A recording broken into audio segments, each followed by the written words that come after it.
This is TV18 and you're watching CNBC TV18. Brought to you by HSBC Commercial Banking.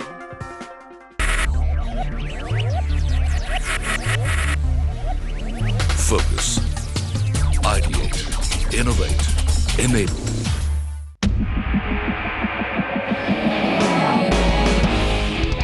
The debate, which is better, family-run businesses or professionally managed companies, seems to be an inconclusive one among management gurus for decades now.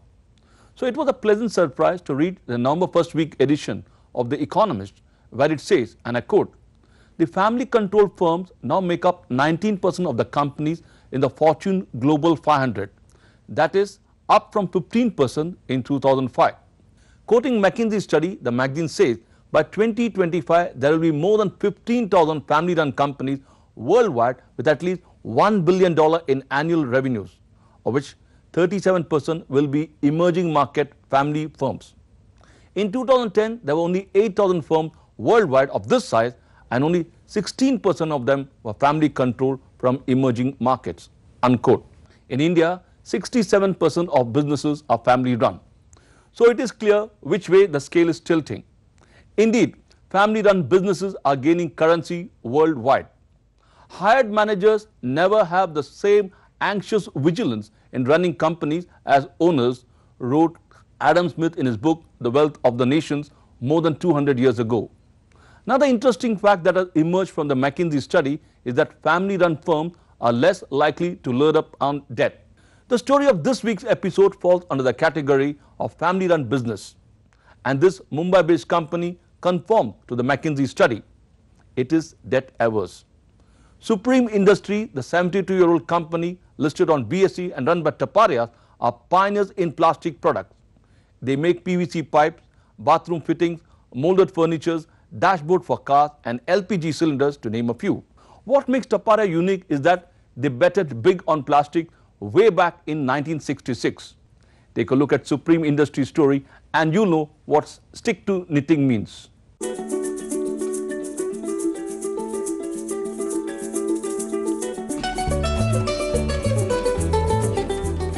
It was the first company to launch plastic buckets in India some 6 decades ago under the brand name Supreme. And since then, Supreme Industries has been dominating the Indian market with its range of products that touches our everyday lives. This 72-year-old Mumbai-based company, with many firsts to its credit, is one of the largest plastic processors in the country. It processes over 2.85 lakh metric tons of plastics every year. All this processing is done at its 23 manufacturing plants strategically located in 11 states. This intensely plastic-focused company, which employs 4,000 people, makes PVC pipes, bathroom fittings, molded furniture, soft drink crates, dashboards for cars, cross-laminated films and LPG cylinders, among others, through its 5 divisions. These divisions are plastic piping, packaging products, industrial products, consumer products and composite products. Supreme's bread and butter business is plastic piping, as it contributes 55% to the company's turnover, followed by packaging products at 22%, industrial products at 16% and molded furniture at 7%. It is the sole manufacturer of patented cross-laminated films in India under the brand name Silpolin, replacement for conventional tarpaulins. What has helped Supreme foray into different types of plastic processing like injection molding, rotational molding, extrusion, blow molding is its technical collaboration with 10 world-renowned companies like Rasmussen Switzerland, Wavin the Netherlands, Kumikasai Japan, PE Tech Korea, to name a few. Interestingly, Taparias, who hold 49.69% stake in Supreme, have laid down clear-cut business policies from day one. These are: it will not make products which are adversely affected by large imports. It will not enter segments where it has to depend on the government subsidy. It will not operate in segments which are dominated by unorganized sectors. And it will not enter into any financial joint ventures. By adopting these do's and don'ts, Supreme has emerged as the top 2 players in every segment they operate in spite of tough competition from the likes of Finolex, Astral, Prince, Nilkamal, VIP, Motherson Sumi and Time Technoplast. What has also given Supreme a leg up is its pan-India network of 16,000 distributors and retailers. And all these pluses are reflected in its financials. In the last 5 years, between 2008-2009 and 2013-2014, its sales have grown from 1,657.59 crore rupees to 3,914.32 crore rupees, recording a CAGR of 18.75%. Likewise, the net profit has risen from 90.85 crore rupees to 257.66 crore rupees, registering a CAGR of 23.18%. This CAGR has been possible because of its strong focus on return on capital employed. In good old days, we were always with the operating margins. We were always looking at the operating margin as a barometer. But with our experience, with the interaction with various analysts and various other companies looking at, we have zeroed down return on capital employed as a single most parameter for business performance evaluation. Now, each business which we want to work or which we want to continue, we have set our internal target of minimum of 25% ROAC as a criteria, but we are not as our management is very clear about it.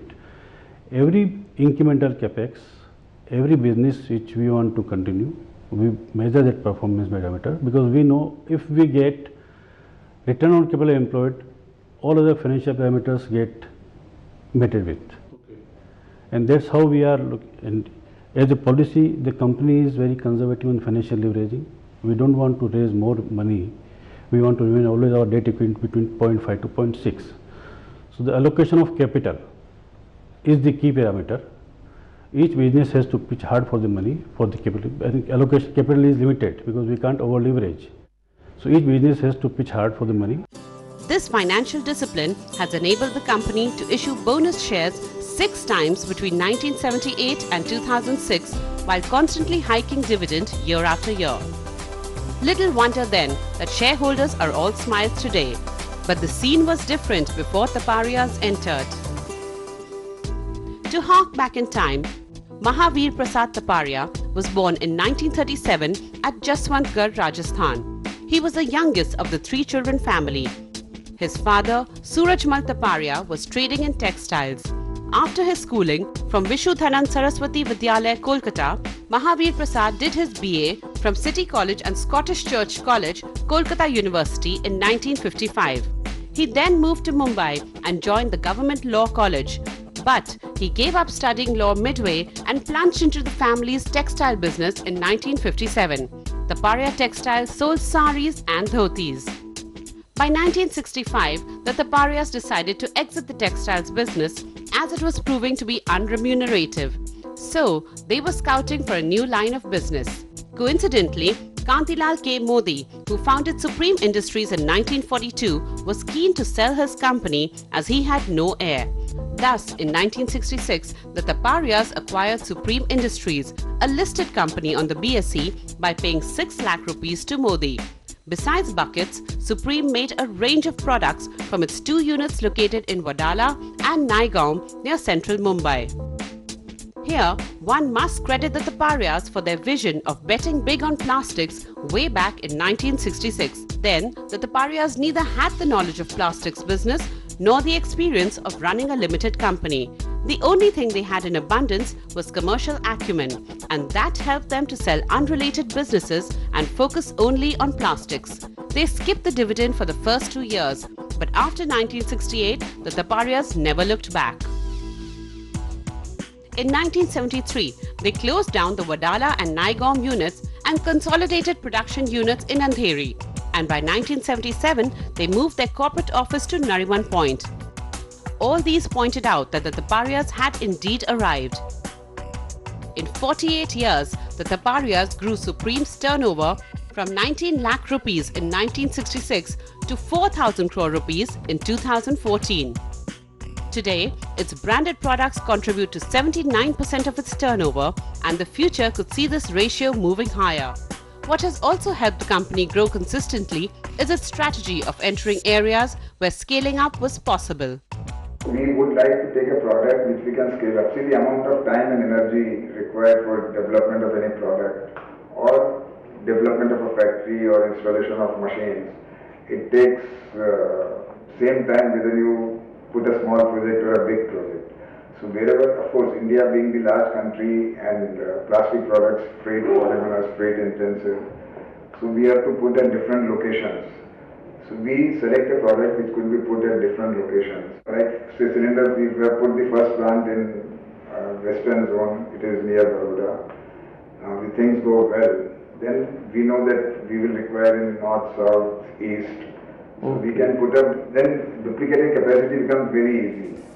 Now the Taparias are raring to go and eyeing the 8,000 crore rupee turnover mark by 2018-2019.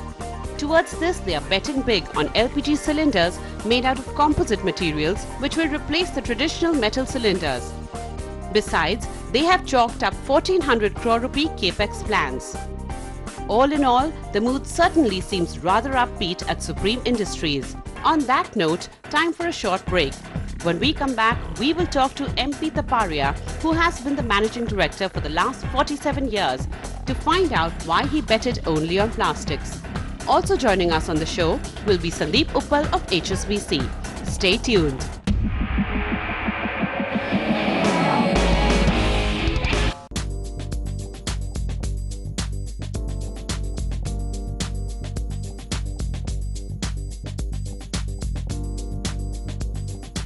Did you know the three... Welcome back. We want to be the master of our destiny, says the 77-year-old MP Taparia, who has been the managing director of the Supreme Industries for the last 47 years. In very much keeping with his corporate credo, Taparia has entered sectors only where he has complete control. I caught up with MP Taparia at his corporate office in Andheri in Mumbai to find out why he was betting only on plastics. This is what he has to say. Take a look. Mr. Taparia, Sandeep, welcome to the show.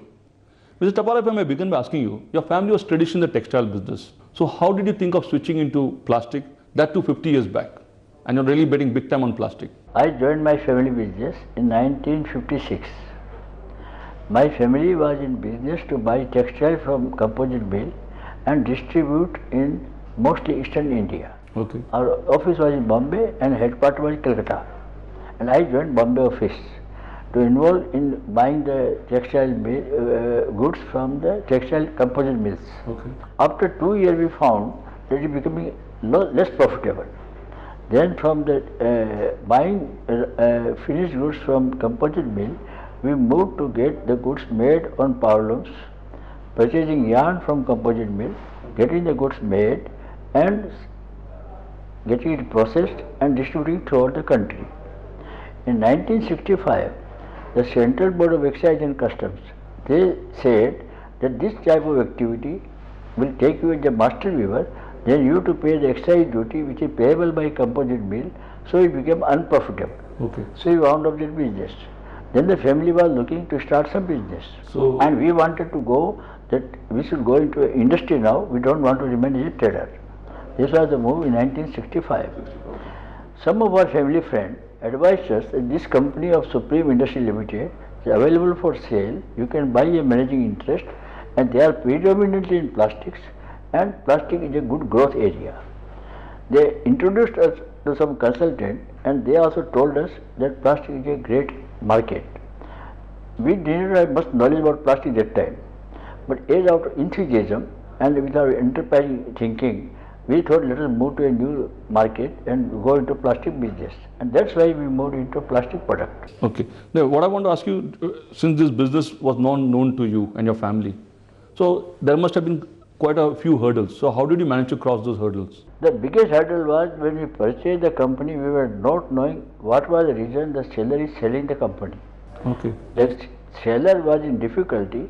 They took an order from Government of India Defence Department to supply anti-tank mine made from plastics. Okay. And the product was continuously failing. And the Defence Department imposed a penalty of 120,000 rupees on the company. Oh. And the goods were lying in a godown on which the monies have been taken from Bank of India, and if you cannot supply to defense department, it will realize only scrap value, and that was the difficulty the company was facing. Okay. And we struggled for 2 years, but we had many good advisors, and we persevered to see that we succeed. And finally, we made a good product, and we could supply defense department to the full satisfaction, though we had to pay a penalty of 120,000 rupees. Those days, it's quite a lot of money. But in the process, then our company had a record of paying dividend continuously before we took the management. But we decided then to skip the equity dividend, so we were out of the dividend paying box in 1966-67 and 67-68. That was the only time you all skipped dividend. Since then, your company has always been paying dividend. And thereafter, we are maintaining dividend. Okay. Mr. Taparia, what is the strategy plank on which you have built Supreme Industries? You see, strategy has been evolved over a period. So we can say that now, last 7-8 years, the strategy has been reasonably frozen. They are the following. The first thing is that we do not want to go into any plastic product where government subsidy is involved to operate the business. Secondly, we are not much keen to increase share of government business in our company, but government business will purchase based on L1, and L1 means not sure that whether the quality will be supplied. True. Thirdly, we do not like to go into a product where we have to compete against imported product of plastics. Fourthly, we want to avoid our business where we have to compete against organized sector, against unorganized sector. Okay. With unorganized sector, we can't compete against them. Fifthly, we do not want to put any operation where there is a financial joint venture with any foreign partner. Okay, this is what I want to ask you. Why is this averse for any joint venture? Because you have got all kind of technical collaboration, but no joint ventures. What is the reason behind it? Is there any bad experience in the past? Mr. Ravi, joint venture is technical collaboration, is also a joint venture, but that is technical cooperation. When you take a financial cooperation, our experience is that the financial cooperation, both the partners come with a short-term agenda. Okay. It is not a long-term relationship. And we want to build our business where the long-term relationship is available. And after all, now we are experienced, we can say that after all, whether it adds value to my stakeholder. And principal stakeholder for the company is our shareholder. We have seen that it doesn't add value to our shareholder. Oh, that's quite a... So we don't want to go into it. Quite a And revelation. we have seen by our experience that most of the joint venture, financial and into diverse. Okay. Today when I look at your product mix, 53% of your product comes from piping, about 21% come from industrial product, 15% from packaging and 7% from molded furniture. Will this ratio remain the same going forward, or this is where you're going to concentrate? Better I talk to you about sub-segment of the business. Plastic pipe system will continuously grow. Cross-laminated film business, which is part of packaging segment, will continuously grow. Okay. Protective packaging segment will continuously grow. Performance packaging film and industrial component may grow at a much lower pace. In material handling system is a part of our industrial segment. That will continue to grow. Composite cylinder, the new initiative what we started, will continuously go on growing. So where you're putting your money? These are the products where we want to put in money, because we believe they are the product where we will definitely get our return on capital employed more than 25%. Okay, let me get the banker in. Sandeep, you have heard his story. A textile family got into plastic some 50 years back, and also comes out of a company who's a little risk averse. So what's your take as a banker? You're absolutely right. If you look back, this company started in real sense in 66, so 48 years of plastic experience. That's given them, you could call it domain expertise in plastics. So we like that sheer focus and understanding of the market dynamic. So that I think is a huge plus. The second one is that while being in plastics, they diversified the product range, which gives them access to number of sectors. So obviously they're in piping, they're in packaging, they're in consumers.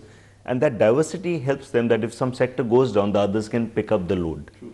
And that's why if you see over the last few years, despite subdued economic environment, the company has grown quite smartly, has maintained its margins, and has been right profitable through the cycle. In addition to that, what doesn't really come out as strongly, but I think is a huge plus for the businesses, the fact that over the 48 years, other than the domain expertise, they built up a very powerful brand, both within the B2B segment and the B2C segment. And that is backed by a very strong distribution network of 1200 dealers, which gives them reach across the country, which is extremely important backed by, as Mr. Taparia said, 23 manufacturing plants. So they pretty much got this spread across India like a web. And because they've done it over a very long period, that means they've gone through this classic build, grow, consolidate, build, grow, consolidate, which rightly reflects in the numbers, including the capital structure. Okay, what are the biggest challenges of your business? You see, the growth plan, I must say that the country has got tremendous growth potential. Country consumed last year 11 million ton plastics. Worldwide consumption was in excess of 290 billion ton plastics. We have got tremendous growth opportunities which we are deprived due to our rigid labor policy and constraint in the infrastructure. But that is the problem affecting many industries, not apart from plastic industry. But for my company, apart from these two, we also believe that to get right person for the job is a real challenge. You have been doing business since 1956. Is it very tough doing business today compared to, or is it easy to do business now? Quite tough up to 1991. We were required to move to Delhi at least once in a fortnight to follow our capital goods license, our raw material license, our technical collaboration approval, our industrial license. After the first phase of liberalization started under Mr. Narasimha Rao government, all problems were behind us. Now since 92 I can say, there is no major problem affecting our industrial growth. Because we are not concerned by the land acquisition policy because we don't require a large piece of land. Our product is absolutely zero effluent, so we don't have problem for environment ministry. And we are not to have depend on any mining raw material. So what we are seeing problem either due to spectrum or mining or huge large land acquisition problem, we don't have any problem. Okay, Mr. Chairman, what is the advice you would give budding entrepreneurs who want to start business today, the do's and don'ts? I don't want to use a strong word like advice. I may only like to draw attention of the budding entrepreneur on the following points. Point number one, have integrity. Nothing else matters if you do not have integrity. Number two, to have right people. Then provide value to your customer and earn their trust. Be innovative. Have a positive attitude. Persevere till you succeed. And lastly, humility should remain integral part of your character. I would say it's very well put, Mr. Taparia. Thanks a lot for being on the show and talking to us. Sandeep, thanks a lot for talking to us. Well, that was MP Taparia answering all questions with great convictions. These are the mantras he implemented to build Supreme Industries. No financial JVs with any foreign companies. Supreme has 10 technical collaboration. Will not enter sector which is dependent on government subsidy. Will avoid businesses dominated by the unorganized sector. Will not make any product that gets adversely affected by large imports. And finally, will grow only organically. Well, looking at the mantras, it is very clear why Taparias have succeeded. One thing that comes out loud and clear is Taparias do not believe in keeping up with Jones. Before I go, here is an interesting piece of advice given by Indra Nooyi, CEO of Pepsi. She says, never stop learning.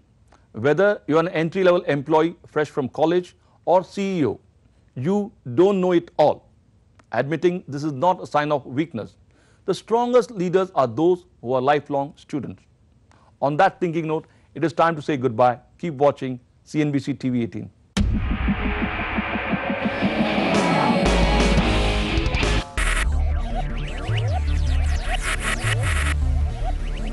Focus, ideate, innovate, enable. Brought to you by HSBC.